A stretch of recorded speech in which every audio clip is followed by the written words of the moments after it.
So hi, as mentioned, I'm Ola. I'm going to be talking to you today about public health campaigns and sort of its place in society and how it sort of helps healthcare and to promote good health for the population.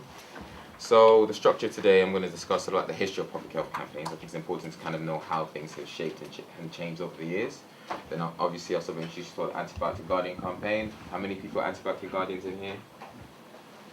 Okay, for those that didn't put your hands up, later on I'm going to get you to sign up during this presentation.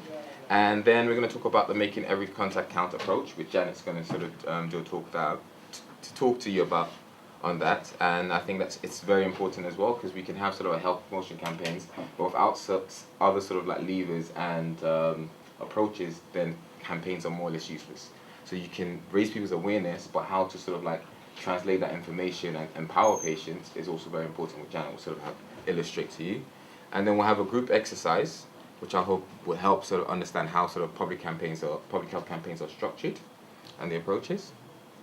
And you all have to present on your sort of ideas. Yeah? Great. How long have we got, Ola? An hour? An hour, but I think we're running behind schedule, so we'll try and get through the presentation quite quickly so we can get onto the group exercise and then we can get some feedback towards the end in terms of what you think. Yeah? So, how many of you in here have done a campaign in the past? In sort of like during your academic year, promoted something, or outside? Can you share what it was about by any chance? Oh God. Well, I'm a lecturer. I teach at Berkeley University, so I teach pre-registered nursing students. Okay. So the campaigns I run is like basically getting all my pre-registered nursing students to become antibiotic guardians to Okay. get them engaged. So I spend like 10 minutes with most groups. I try. So basically spending 10 minutes talking about antibiotics like guardian and then antibiotic resistance, blah, blah, and then get them to engage with the campaign. Yeah. Okay, that's great. So what I'm going to show you is the history of public health campaigns. Some of this you can find online on the Public Health England website around the history of public health. And I just find this incredibly interesting just to see how society has changed over the last 100 years and how we sort of promoted certain healthcare messages. So sort of like in the early 20th century, we had sort of, this is sort of pre the World War around 1916. So it was about productivity in society. So as you can see towards your left is don't drink alcoholic drinks on Monday. Now it's like any day really, just sort of monitor what you drink. And it was sort of focused on sort of like workers and factories, trying to improve productivity within the factories. And the one on the right is quite interesting. It was basically during the First World War where cigarettes were sent out to the front line to soldiers to smoke because it was thought that it was going to improve their health and their well-being, and now, as we know today, the effects of cigarettes. So things have changed over the years through to research and sort of epidemiological studies. And moving on to the war on welfare, which is sort of pre the Second World War, and this is sort of like after like the introductions of like antibiotics with Fleming in the early 1928. You had sort of campaigns, strategies about cough and sneezing spread diseases, a bit of humor, catchy phrases. This was sort of used, and diphtheria was another sort of campaign that was, I think that was in 1943 when it was discovered. Previously to the discovery of diphtheria vaccine, there was about 3,000 deaths from diphtheria, and after that, in 1957, there's only six deaths accounted for during that period. So this is the effects of campaign and also the discovery of vaccination as well. So it was to encourage mothers to sort of ensure their children are immunized, and I'm sure over the past few years a lot of us are familiar with Wakefield sort of MMR vaccination sort of, I wouldn't call it a scandal, but and then we moved on to the age of aspirations, and it was sort of trying to sort of empower people to take more responsibility for their actions. So in terms of self-restraints, to exercise self-restraints around having in line with their self-interest. So if your interest was finding a partner, getting married, being happy, as some will assume, then it was look after your body and sort of eat healthier. And the campaign on the left was sort of about taking responsibility and sort of safer sort of sex. And we move on to like sort of like the early 90s where AIDS had become a huge issue. This is where public health campaigns took a bit more of a darker tone, and where it was more of promoting sort of fear tactics And we see some of that in some of our today's sort of other public health campaigns around like road traffic safety as well, in terms of what the impact of dangerous driving can cause. So this is to the area, and with smoking, we're very more familiar with the image of tar and how much our lungs are sort of clogged up with these chemicals. And then we move on to more current times where I would say public health is looking at sort of the life cycle of each individual. So it's about starting well, living well, and aging well. Can anyone sort of give an example of a starting well campaign they know of? Nursing, possibly. Any starting well campaigns? Healthy start even campaigns, sort of vitamins for younger babies. Yeah. Living well campaign. Any ideas? It's right there, yeah. So it's about exercising well, ensuring that sort of like, as we know, obesity is a huge issue in society. So people eating better, exercising is quite important. So it's how we live will impact our long-term health. So these are some of the key messages, and aging well campaigns, which is just right there around sort of flu vaccinations for elderly patients and promoting that as well, because of we know what the winter pressures are like as well during the later years of the month. So can I get this poor internet connection? I was going to get those that are on antibiotic guardians to sort of sign up right now. We can see how the live pledges online would go. But right now we have over 66,000 people in the last 4 years. Yes, 2014 is when the campaign started. That have signed up to the Antibiotic Guardian and made a pledge. So I will encourage everyone today to sort of sign up to the Antibiotic Guardian pledge and choose your pledge. And it's just not open to healthcare professionals, it's members of the public as well. So you can encourage your families and friends to sort of sign up to the campaign. And these are more sort of public awareness messages that you've probably seen in your pharmacies, out in your GP surgeries, in the hospital. And it's just to address some of the misconceptions that people find, especially the one towards the right around using antibiotics for colds and flus. And the more recent campaign is the Keep Antibiotic Working campaign, just to promote awareness that we have a sort of a depleted resources in terms of antibiotics if they become ineffective.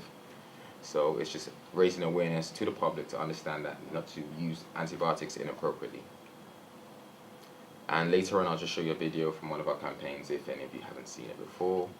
And just to sort of outline the impact of sort of public health messages. This is a graph on the effect of smoking and how smoking is reduced over the years. But what I would say as a little side note is that not all of it is also due to sort of public health campaigns. It also has to do with legislation changes over the years. But campaigns do sort of push the initiative within government to sort of make these changes. And that will move on to sort of Janet's talk and how sort of like other approaches support health promotion campaigns. Okay, great. Thank you. Yes. Okay. I haven't got a pocket, so I'll have to hold it to it.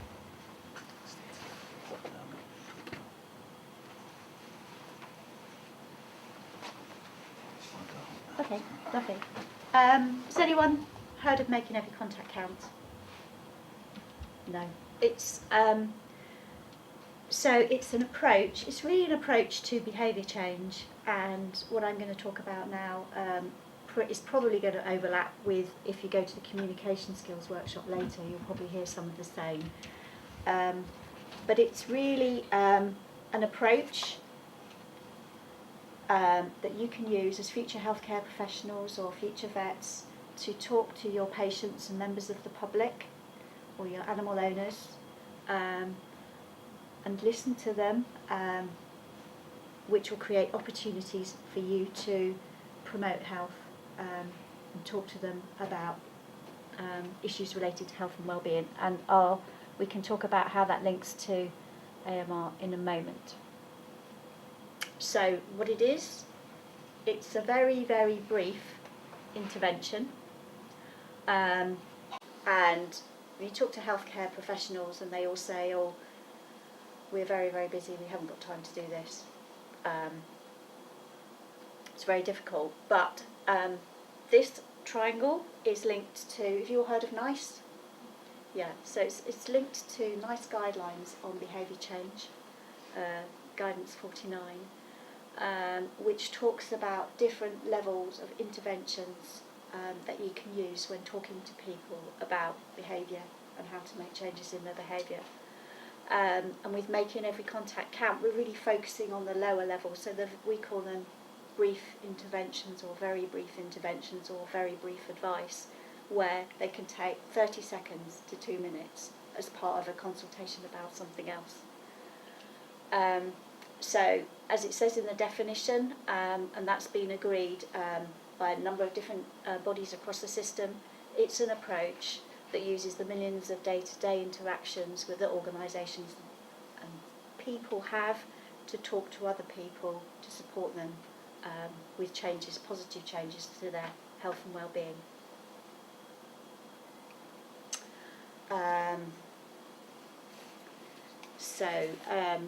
Before I go on and talk to the tools, let me give you some examples. So I work in Health Education England and I work across the prevention programme, population health, so antimicrobial resistance work and sepsis is part of our programme, but it's bigger. We also are doing work around obesity and some of the other areas that Ola's just described. So if you think about prevention and AMR, what do you think are the key things that we can do around prevention?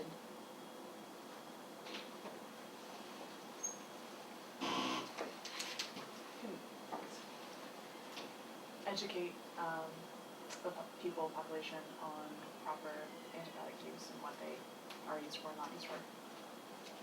Okay, that's one. Pretty like other preventative measures like hygiene and more like from a vet point of view, like counselling. Yeah, so I think the number one on my list is actually hand washing, promoting hand washing and stopping people getting infections in the first place. Another one, give you a clue, Ola's already mentioned this. Vaccination. Vaccination, absolutely. Yeah, and responsible prescribing that you've mentioned, because we've got, as we heard earlier, about 75% of prescribing occurs in primary care, and we know a lot of that is for people who don't actually have infections in the first place. Okay, so what is MEC about? It's about listening. Okay, and I was going to give you an exercise later where I want you to pair up and ask one of you to talk to the other for 2 minutes about a subject, and then you listen to the messages coming through. I don't think we're going to have time to do that. Okay, but why do we listen? Why is it important to listen to what people are telling you? Sometimes there's what they're telling you kind of can lead into other like findings, I guess, or they might have been telling the whole story what made you forward.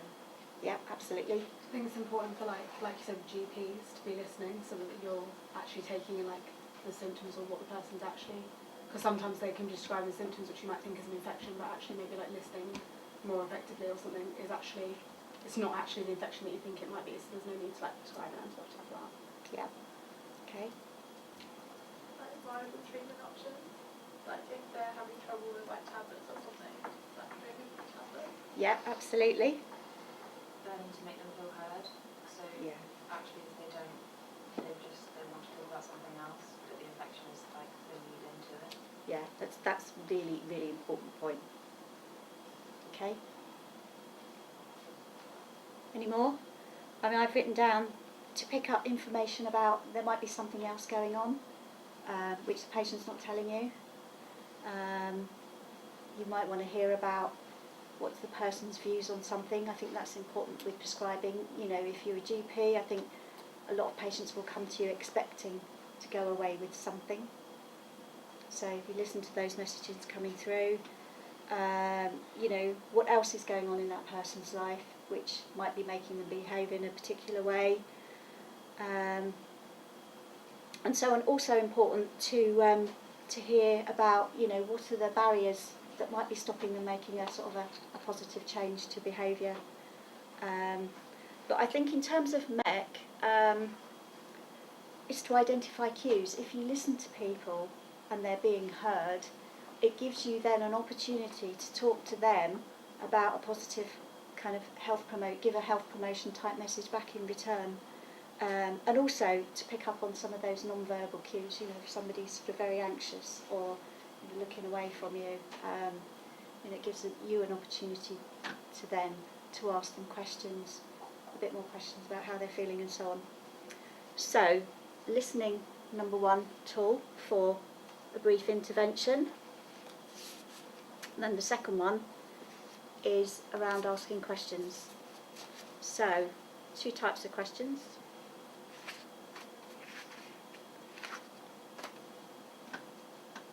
Two types of questions. What are they? Open and closed. Very good.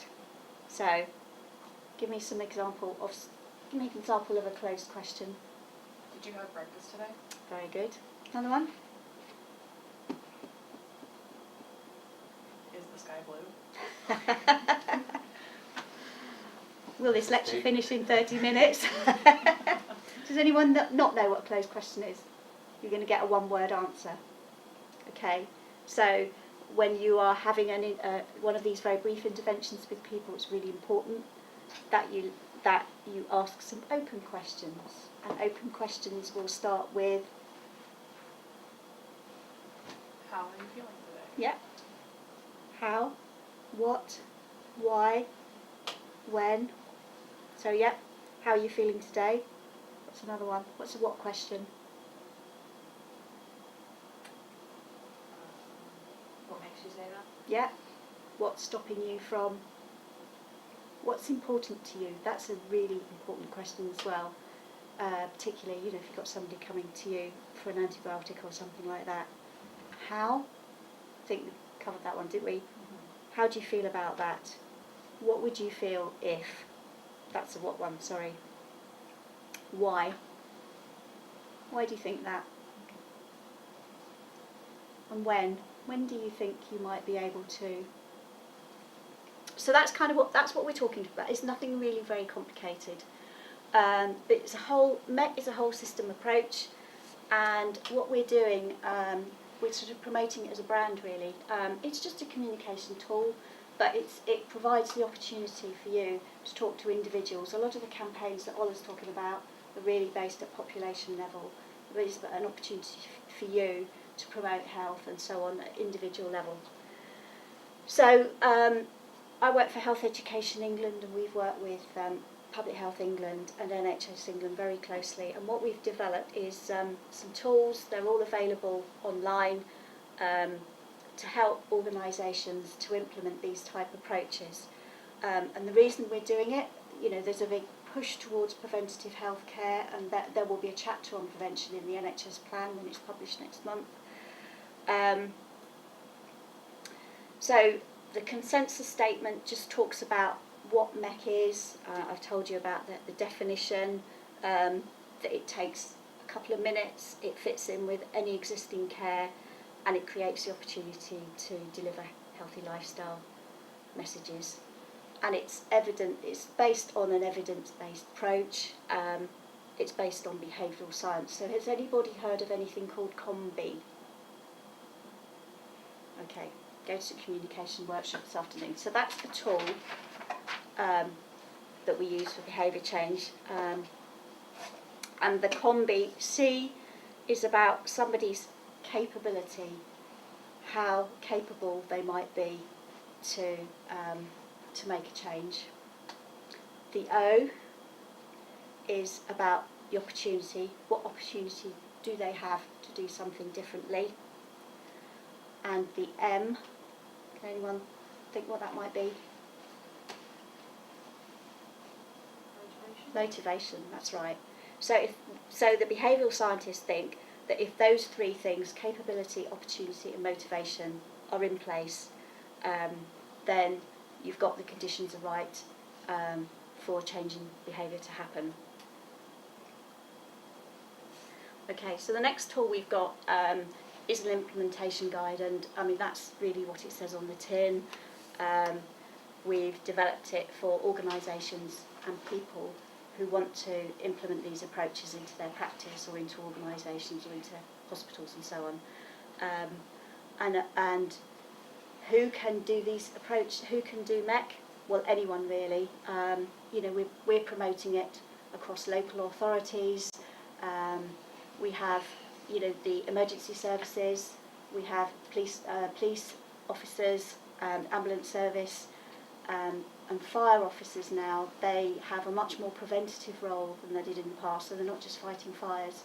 So they are actually going into people's homes and doing sort of fire safety checks. And why they can do that, they can start to have these conversations, particularly with frail elderly people,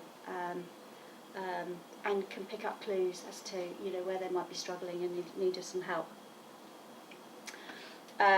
So we have the training quality marker checklist, and that's just, we've produced that for organisations who are developing training and products to support these approaches.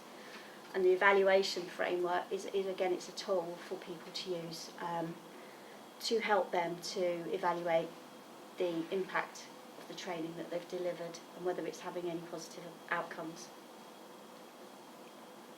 And if you Google Making Every Contact Count, you'll find a website that is hosted by us, Health Education England, and we've put all the resources that we've collected from across the system, case studies, films, etc., to help people to make these approaches. So that's all there. It's free. We have got Health Education England owns a platform called e-learning for healthcare. Anybody ever used it? Yeah, so it's free. It's free to undergraduates. You can access it if you've got an Open Athens account.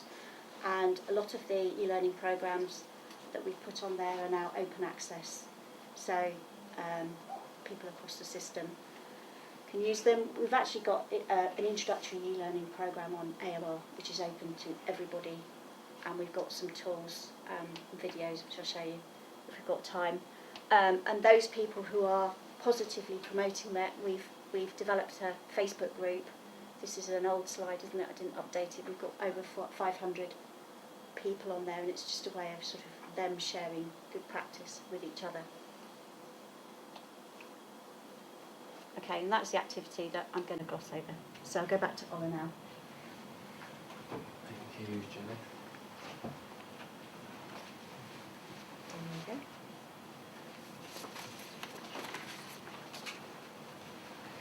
So what we're gonna do now for the group exercise to have a go at sort of developing a public health campaign, and I don't want to restrict anyone to AMR.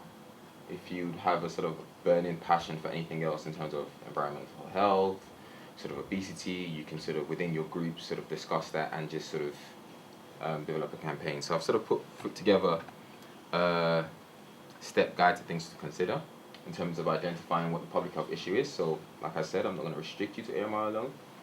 Identify what the key factors that would need to be addressed for behaviour change. Identify factors that will motivate people as well. So, and the key message of your campaign. So, some sort of slogan or what the sort of what it's going to be sort of delivering to the public, and describing potential barriers, the misconceptions or the issues that you have sort of found, whether it's with like AMR around so like family and friends, what they think about antibiotics and their use, and then you develop a sort of ultimate statement, which I think will be fun to see what you guys come up with across your different campaigns. And just to help as well, I've just put like a framework together, what sort of, and it's something you can sort of jot down in terms of developing like the content and messages and what they call the 7 C's in sort of promotion. So your whatever your statement should be, should sort of like command attention, it should have a clear message as well. It should communicate the benefit, because I don't think we have that many sort of any campaign out there that has a negative sort of consequence to it. It should be consistent across all boards. So if you have like multiple sort of images, it should be consistent what the key messages are around it. It should create trust, cater, and have a call to action. So for example, the antibiotic campaign, antibiotic guardian campaign, you have pledges that you can choose, that you can go out and declare that I'm going to do this for this particular campaign. And research, just going back to the stages of developing a public health campaign, research is a key thing. Can anyone tell me why? Well, one, if there's another similar campaign out there, you don't want to cross messages. Yeah. Also, that can, like, you don't want to put out an inaccurate campaign in the sense of you don't want to promote something and then realise that actually, like, the message you're giving is wrong and there Yeah. needs to be another message. Yeah, exactly. Because you want your campaign to be quite targeted as well. You want to know what your audience is. You want to know what sort of key sort of misconceptions are, so you know how to address it. You want to know what sort of, when it comes to implementation, how you're going to sort of get your campaign message out there. Is it going to be by radio? Is it going to be TV advert? If 40% of the people or 90% of the people you're targeting don't listen to the radio, there's no point having it on the radio. If it's going to be on Instagram, I won't be looking at it because I don't have Instagram. So it's just sort of like the sort of tools you would use to sort of deliver your campaign. That's another important aspect of it. What is the language you speak as well? Not language in terms of English or French, whatever, but it's like, because when I ran my first campaign first time, I was running with everyone. Yeah. And it's interesting, like if you speak to healthcare professionals, they understand it one way. If you speak to the members of the public, then you have to approach it differently because actually you could be giving the wrong messages as well. So yes, absolutely. Yeah, so you have to have a message that everyone can understand Yeah. as well. So yeah. So I'm just going to go back to this. I'm going to hand over some markers. We're going to get into groups of 4 or 5, about 4 groups, and then front row, middle. You two can this the second row. Yeah, can sort of split up, or someone from the third row join it as well. So we're going to give you a bell. I know if I left, it's very strongly, it's super bad for my not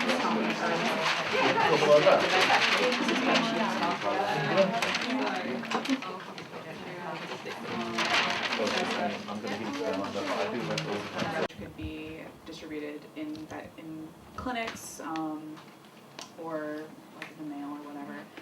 Another way would be kind of a TV commercial sort of thing, or like Instagram commercial, which the kind of the younger generation where we see all the time. Okay, you just called me old, but yeah. We said something about doing like a TV commercial or something where you show like maybe like just like in the gut or something, and you show them all the bacteria being killed, but then you show that they've only on like say their 6th day, and then there's still like one there that's gonna like stand up and be like, no, I'm gonna carry on. It's like just to show that like if you don't take your whole course, there are still like individual bacteria that are still in you. So just to like visually represent to people, you need to actually finish the course. So like by the end of the course, the last day, you can show like all of them have gone.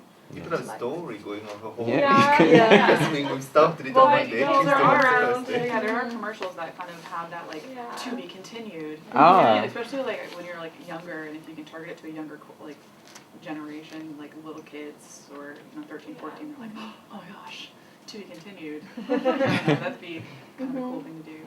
So what some people have started to do is to build stories into soap operas. Yeah. So I know the UK Sexist Trust have done that with Coronation Street, and they can be really powerful, seeing how that develops over the course of days. And have you guys heard of EBOG? Evil.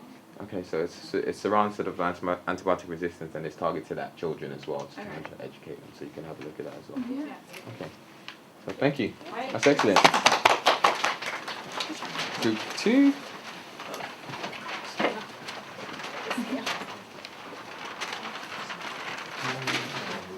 Yeah. Thank you.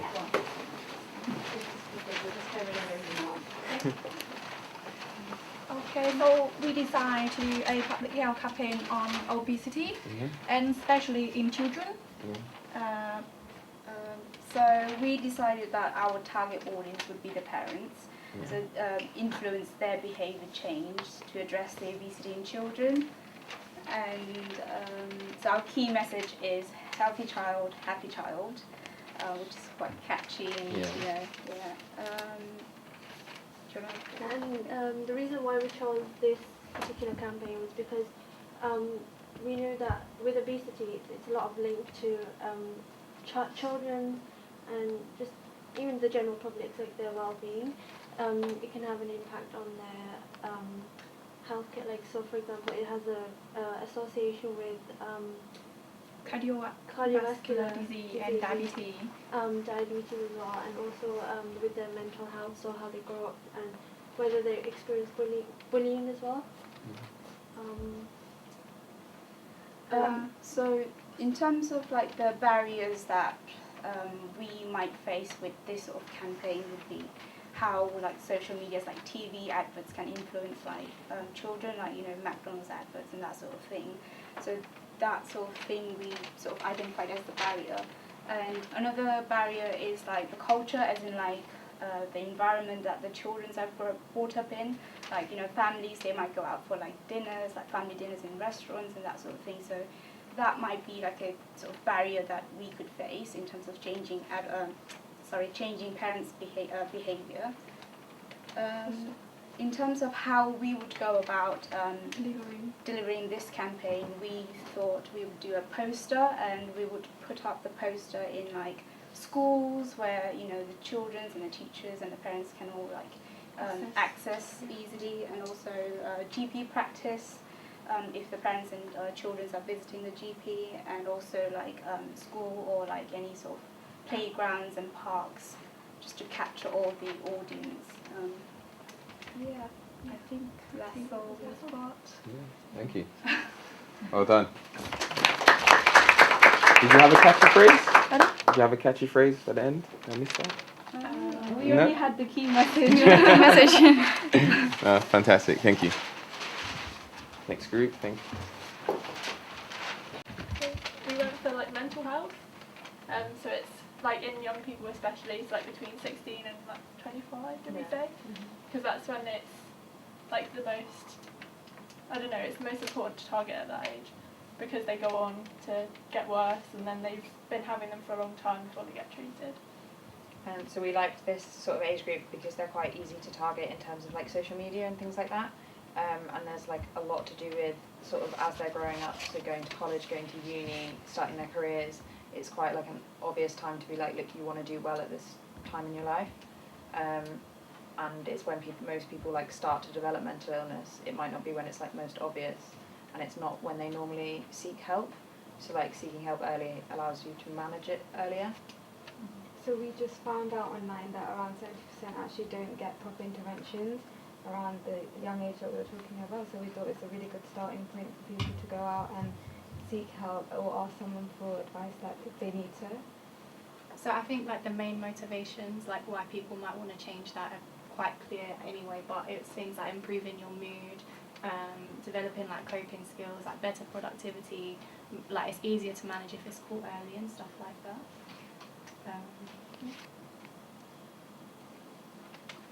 What else is left? Oh yeah, we thought that the barriers, there's quite a stigma around mental health, like people wouldn't sort of go up and start talking about it. I think it's happening a bit more now because there's been loads and loads of campaigns, like definitely as students I've seen quite a lot of that. It's important to have like someone that you know is like safe to talk to, so that if you like went to say like a medical school, you're not going to get called up for like a fitness to practice saying that you're depressed or like something like that, so that you have someone to go to for help rather than like being punished for it. Yeah. It's a huge issue. So, how are you going to promote your campaign? What media are you going to use? So we were saying sort of social media because it's like the right sort of age group, and it like people just spend ages like on their phones. We can also do like the ads before YouTube videos, because loads of people tend to go on YouTube nowadays to watch videos. So they have really strong ads nowadays, and that come on before each video, so we can use that as well.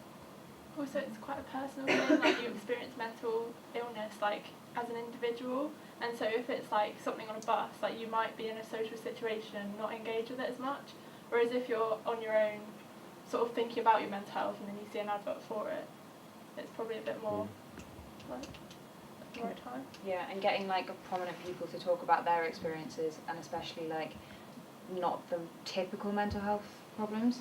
So like not just talking about like depression and anxiety, but talking about like schizophrenia and things like that is really important to make sure people that feel like recognised and seen. Our punchy catchphrase was "feeling blue doesn't have to be you."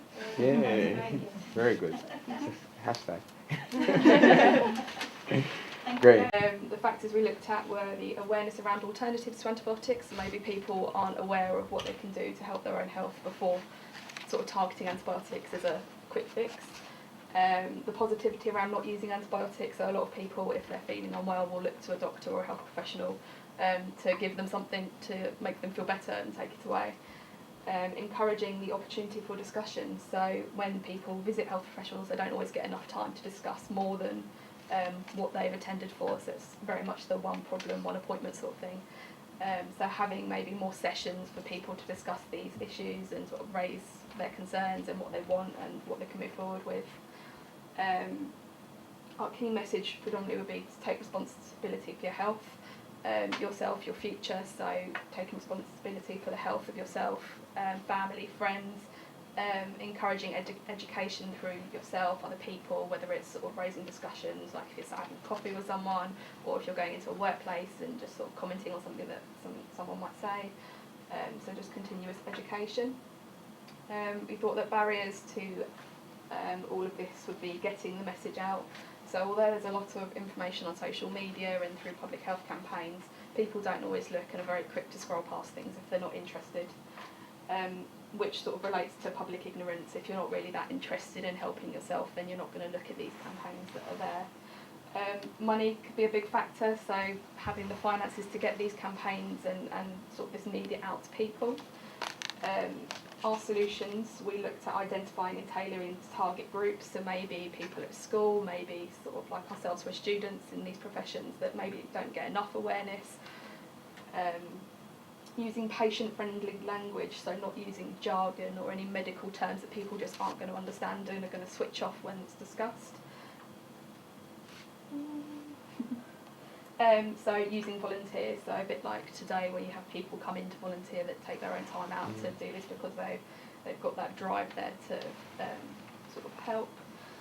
Our lasting impression would be to normalise it, so making talking about this sort of stuff normal and for it to be in day-to-day interactions, and our our tagline, our hashtag, we can't take credit for it because it was in a presentation that we had this morning, was that not all bugs need drugs. Fantastic.